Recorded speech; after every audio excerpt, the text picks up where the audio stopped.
आपकी स्क्रीन पर जो आग और धुआं दिख रहा है ये इजराइल का है। खबरों के अनुसार इस युद्ध में ये अब तक का सबसे बड़ा डायरेक्ट हिट बताया जा रहा है, यानी सीधा हमला जो ईरान ने अपनी मिसाइलों के जरिए इजराइल में किया है। यानी मिसाइलों ने इजराइल के हाइफा स्थित देश के सबसे बड़े तेल सेंटर पर हमला किया है। इस हमले के बाद पूरे ऑयल सेंटर में जोरदार आग लग गई। हाइफा, तनिया और आसपास के कस्बों में सायरन बजने लगे। लोग इधर उधर भागने लगे अपनी जान बचाने के लिए। जिस तरह की वीडियो सामने आई है उनसे पता चलता है कि पूरे ऑयल फैसिलिटी में ही आग लग गई, लपटें फैल गई। हालांकि किसी के मारे जाने की खबर सामने नहीं आई। लोगों को घरों के अंदर सुरक्षित रहने के लिए कहा गया है। उधर ईरान ने कुवैत में भी बहुत बड़ा हमला किया है। दूसरी तरफ ट्रंप धमकियों पर धमकियां दिए जा रहे हैं। आज ईरान के साथ इजराइल अमेरिका के युद्ध का 31वां दिन है।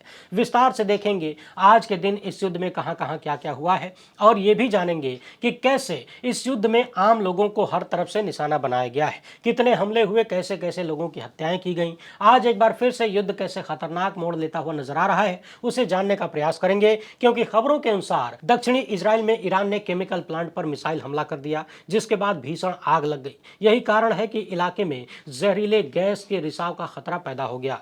कुछ लोग घायल भी हो गए। उधर ट्रंप का कहना है कि हमने ईरान में सत्ता परिवर्तन कर दिया है। कैसे कर दिया है उसे भी देखेंगे। और हमने जो पिछले दिनों कहा था कि अमेरिका किस तरह से रास्ता तलाश रहा है, उसी रास्ते पर अमेरिका चलता हुआ दिख रहा है। इन सब पर बात करेंगे। आगे बढ़ने से पहले आप सभी से एक छोटी सी अपील है, पहली बार है तो चैनल को सब्सक्राइब करके घंटी बजा दीजिएगा टन से। इसके अलावा यदि हमारा काम पसंद आता हो तो इसके QR कोड या फिर मोबाइल नंबर का प्रयोग करते हुए जो भी हो सके आर्थिक सहयोग भेजने का प्रयास जरूर करें। बहुत बहुत धन्यवाद। ईरान के हमले में कुवैत का बिजली घर और समुद्री जल को साफ करके पीने योग्य बनाने वाला संयंत्र भी बर्बाद हो गया। इसमें एक भारतीय श्रमिक की मौत भी हो गई है। नुकसान काफी बड़ा बताया जा रहा है। कुवैत के अधिकारियों ने बताया कि ईरान ने कुवैत में एक बिजली घर को और एक जल विलवणीकरण संयंत्र पर हमला किया और इमारत क्षतिग्रस्त हो गई और तनाव नए लेवल पर पहुंच गया है। आप तो जानते हैं इस क्षेत्र में जमीन खोदने पर तेल निकलता है और जहां तेल निकलता है वहां पानी की कीमत क्या है जरा अंदाजा लगाइए। यही कारण है कि समुद्र के पानी को शुद्ध करके यानी उससे नमक को अलग करके उसे पीने योग्य बनाया जाता है और एक के बाद एक अब उन्हीं संयंत्रों पर हमले हो रहे हैं। ये सीधे सीधे मानवता पर हमला है, चाहे कोई भी करे। हालांकि हमला तो सब मानवता पर ही हो रहा है। अभी ट्रंप ने कौन कौन सी धमकी दी है, क्या क्या कहा है, उस पर आएंगे, लेकिन युद्ध का स्तर कैसे बढ़ता जा रहा है उसको समझिए। वैसे कुवैत में ये जो हमला हुआ है इसको लेकर ईरान का कहना है कि ये इजराइल ने हमला किया है, हमने नहीं किया है। बाकी इजराइल मानवता, लोकतंत्र, इंसानियत, फ्रीडम ऑफ स्पीच और पूरी दुनिया के लिए कितना खतरा बनता जा रहा है इसके तमाम प्रमाण हम देख चुके हैं। अभी कल ही हमने इस वीडियो में बताया था कि कैसे इजराइल चुन चुनकर पत्रकारों को मार रहा है और गजा के साथ युद्ध में भी उसने 200 से ज्यादा पत्रकार मार दिए और इस युद्ध में भी चुन चुनकर पत्रकारों को टारगेटेड तरीके से हत्याएं कर रहा है। बाकी उसके जेलों में पत्रकारों के साथ कैसा दुर्व्यवहार हो रहा है, कैसे उन्हें जानवरों से भी ज्यादा प्रताड़ित किया जा रहा है, विस्तृत रूप से हमने इस वीडियो में दिखाया है। नहीं सुने तो जरूर जाकर देखिएगा, आंख डगडगा जाएगी। अब एक नजर इधर भी डालिए कि कैसे अमेरिका, इजराइल और ईरान युद्ध में इस बार खुले तौर पर नागरिक ठिकानों को निशाना बना रहे हैं। ईरान का कहना है कि अमेरिका और इजराइल ने ईरान में 90,000 नागरिक ठिकानों पर हमले किए हैं। 90,000।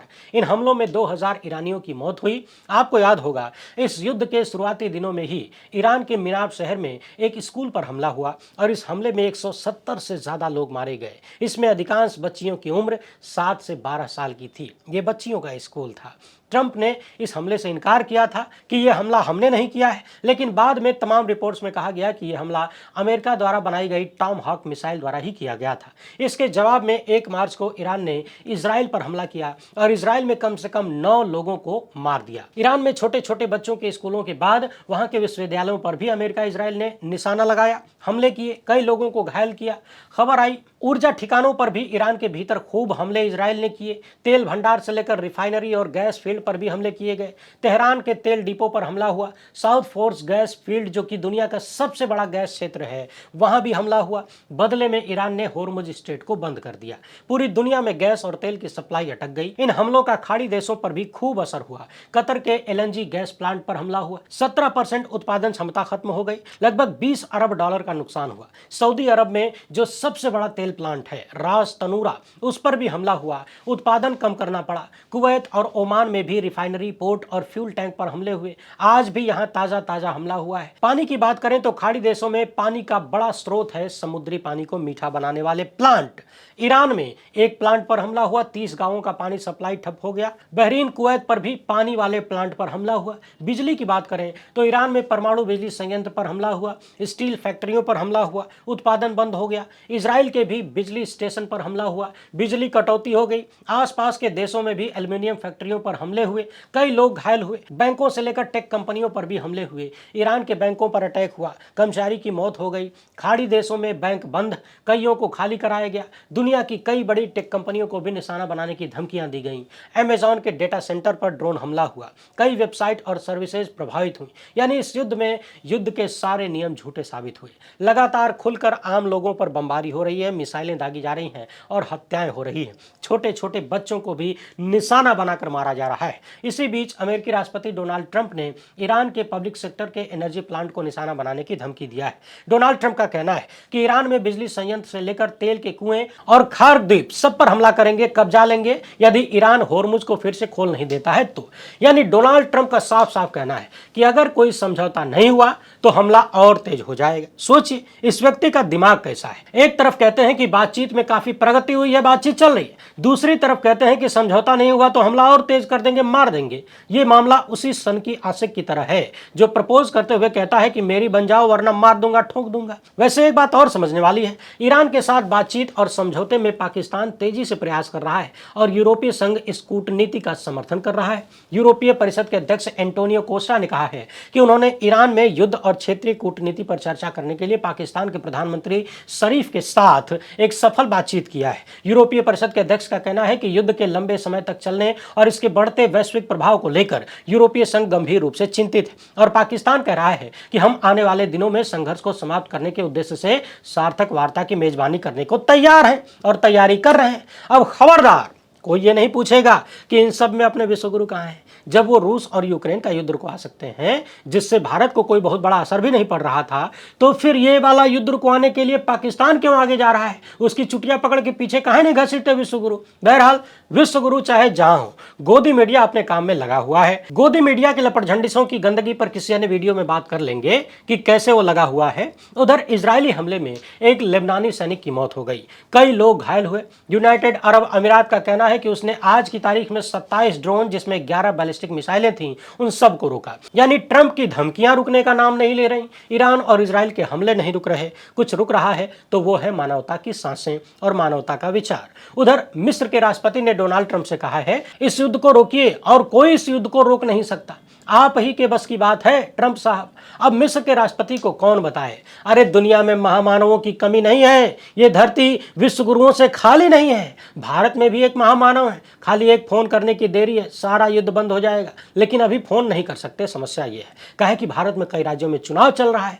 जब ये सब चुनाव अगर खत्म हो जाएगा, चुनाव जीत लेंगे, शपथ ग्रहण हो जाएगा, तब फोन करेंगे। काहे कि अभी कोई भरोसा है नहीं। अरे भाई विधायक खरीदना पड़ गया और पता चले कि फोन में बिजी रह गए तो गड़बड़ा जाएगा कि नहीं। इसीलिए जब तक भारत में चुनाव ना निपट नहीं जाता तब तक हुजूर खाली नहीं है फोन करने के लिए। जब चुनाव खत्म हो जाएगा, सरकार बन जाएगी, तब फोन करेंगे ट्रंप को, नेतन्याहू को और मोजतबा खामनेई को। अब दुनिया को सिर्फ इतना इंतजार करना है कि कब भारत में जल्द से जल्द केंचुआ चुनाव करवा दे और महामना चुनाव से खाली हो जाए।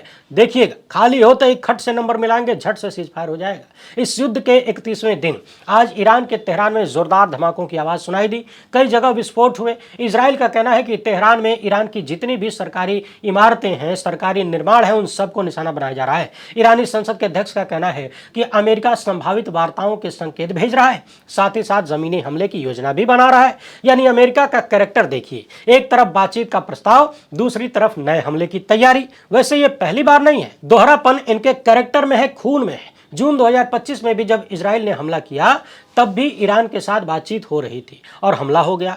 और इस बार भी ईरान के साथ अमेरिकी अधिकारी बातचीत कर रहे थे, डील हो रही थी, तभी इजराइल के साथ सांठगांठ करके अमेरिका ने ईरान पर हमला कर दिया। हाल ही में जब ईरान के सर्वोच्च नेता के सांस्कृतिक और धार्मिक प्रतिनिधि डॉक्टर इलाही से हमने दिल्ली में बातचीत किया तो उन्होंने शुरुआत ही इसी बात से किया कि अमेरिका के साथ हमारी बहुत अच्छी डील हो रही थी। हमने इतना बढ़िया ऑफर दिया था उनको कि उनके जो प्रतिनिधि थे बातचीत करने में वो भी चौंक गए थे। उन्हें भी यकीन नहीं हो रहा था कि ईरान ने इतना अच्छा ऑफर कैसे दे दिया, मगर फिर भी अमेरिका ने हमला कर दिया। कुल मिलाकर एक बार फिर से ट्रंप ने कहा है कि वो ईरान के तमाम प्राकृतिक संसाधनों पर अपना कब्जा चाहते हैं, यानी ईरान के तेल पर अपना कब्जा चाहते हैं। यही बात ईरान पहले दिन से कह रहा है कि अमेरिका ईरान को 5 हिस्सों में तोड़कर गुलामी करवाना चाहता है। इसी बीच ईरान में 2 लोगों को फांसी भी दी गई है। इनके बारे में खबरों के अनुसार कहा गया है कि ये लोग कथित रूप से अमेरिका इजराइल समर्थित ईरान के विरोधी ग्रुप मुजाहिदीन खल्क के लिए काम करते थे और ईरान के खिलाफ हथियार उठाए थे। तेहरान में भी वहां की बिजली व्यवस्था को निशाना बनाया गया और कई घंटे तक क्षेत्र में बिजली कटौती रही। हालांकि जल्द ही बहाली हो गई। इजराइल ने भी अपने हमले जारी रखे हैं। कई अधिकारियों का कहना है कि बातचीत से पहले हमला कम करने का हमारा कोई प्लान नहीं है, यानी हम लड़ते रहेंगे, मारते रहेंगे। आज की तारीख में सबसे बड़ा झटका कुवैत को लगा है, जहां उसकी विद्युत और पानी साफ करने वाले प्लांट पर हमला हुआ। अमेरिका के अखबार फाइनेंशियल टाइम्स ने बताया है कि ट्रंप खुले तौर पर कह रहे हैं कि ईरान में जो तेल है उस पर कब्जा करना है और ईरान के खार द्वीप पर भी, जो कि ईरानी एक्सपोर्ट सेंटर है, उस पर भी कब्जा करना है। इतना ही नहीं, ट्रंप ने तो यहां तक दावा कर दिया है कि ईरान में सर्वोच्च नेता अयातुल्ला अली खामेनेई और अन्य वरिष्ठ अधिकारियों की हत्या के साथ ही ईरान में सत्ता परिवर्तन हो चुका था। यानी जो बात पिछले कई दिन से मैं कह रहा हूं कि अमेरिका इस युद्ध से भागने का बहाना ढूंढ रहा है, एक मौका मिले और अपनी जीत का ऐलान करके भागना चाहता है, कुछ वैसी ही बात ट्रंप करने लगे। यानी हमने हमला किया था ईरान की सत्ता बदलने के लिए, अब वहां सर्वोच्च नेता बदल गए हैं, अधिकारी बदल गए, हम जीत गए। ये बात सुनकर किसी को भी हंसी आ सकती है। बहरहाल एपस्टीन वालों से और उम्मीद भी क्या कर सकते हैं। इन सारे सनकी निर्मित संकटों के बीच क्रूड ऑयल की कीमत लगभग $116 प्रति बैरल हो चुकी है।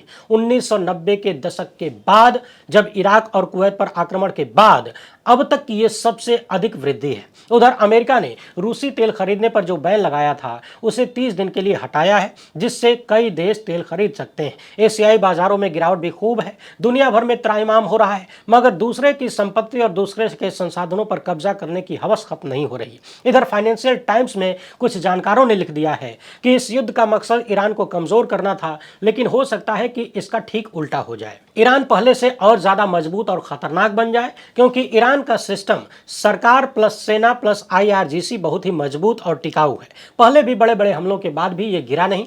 इस युद्ध से अंदरूनी एकता बढ़ सकती है, लोग सरकार के पीछे खड़े हो सकते हैं। वैसे ये बात हमने कई दिन पहले ही कह दिया था। उस वक्त लगातार अमेरिका और इजराइल, यानी एक तरफ ट्रंप और नेतन्याहू, दोनों ईरान की जनता से कह रहे थे कि सड़क पर आ जाइए, अपनी सरकार को पलट दीजिए, तख्ता पलट कर दीजिए। इस युद्ध से ईरान की जनता ईरानी सत्ता के पक्ष में आ गई। फाइनेंशियल टाइम्स ने लिखा है कि युद्ध के दौरान ईरान का IRGC बड़ी भूमिका में आ जाता है और इससे कट्टर ताकतें मजबूत होती हैं और भविष्य में ये लोग और ज्यादा आक्रामक नीति अपना सकते हैं। ईरान सीधी लड़ाई के बजाय ड्रोन, प्रॉक्सी ग्रुप जैसे हिजबुल्लाह वगैरह से हमला करवाना, साइबर हमले करना, इन सब का ज्यादा इस्तेमाल करेगा। यानी युद्ध और जटिल तथा लंबा होता जाएगा और जितना ये युद्ध लंबा होगा, दबाव किस पर बनेगा? डोनाल्ड ट्रंप यानी अमेरिका पर। और तो और जिस सपने के साथ अमेरिका और इजराइल निकले थे वो इतना आसान नहीं है, और वो सपना था ईरान का शासन बदल देना, यानी सरकार को पलट देना। जबकि अमेरिका के अखबार लिख रहे हैं कि मामला उल्टा पड़ सकता है, यहाँ सरकार और मजबूत हो सकती है, साथ ही साथ युद्ध शुरू होने के बाद समझौता करना भी कठिन हो जाता है। दोनों पक्ष आक्रामक हो जाते हैं, जिससे भविष्य में खतरा और बढ़ सकता है। दुनिया भर में तेल और गैस का जैसा संकट आया है, अर्थव्यवस्था जिस तरह से बिगड़ रही है, वो भी हम सब देख ही रहे हैं। तो कुल मिलाकर अमेरिका के अखबार भी लिखने लगे हैं कि इस युद्ध से हो सकता है कि ट्रंप और नेतन्याहू का सपना पूरा होने की बजाय असंभव हो जाए। कहां तो 3 दिन के भीतर ईरान में सत्ता परिवर्तन का सपना लेकर चले थे, और कहां 31वें दिन भी हाथ के साथ साथ जेब भी खाली होती जा रही है, यानी हाथ भी कुछ नहीं लगा। भले ही डोनाल्ड ट्रंप कह रहे हो कि ईरान में सत्ता बदल गई है, लेकिन टारगेट ये तो नहीं था कि मुस्तफा खामनेई को बिठा दिया जाए। यानी ट्रंप और नेतन्याहू ने ये सोचकर तो हमला नहीं किया था कि अयातुल्ला अली खामनेई को मार देंगे, फिर उनके बेटे को सत्ता में बिठाएंगे। अरे वहां तो अपने पिट्ठू को बिठाना था। लेकिन फिर भी क्या करें, मरता क्या न करता, अंगूर खट्टे हैं।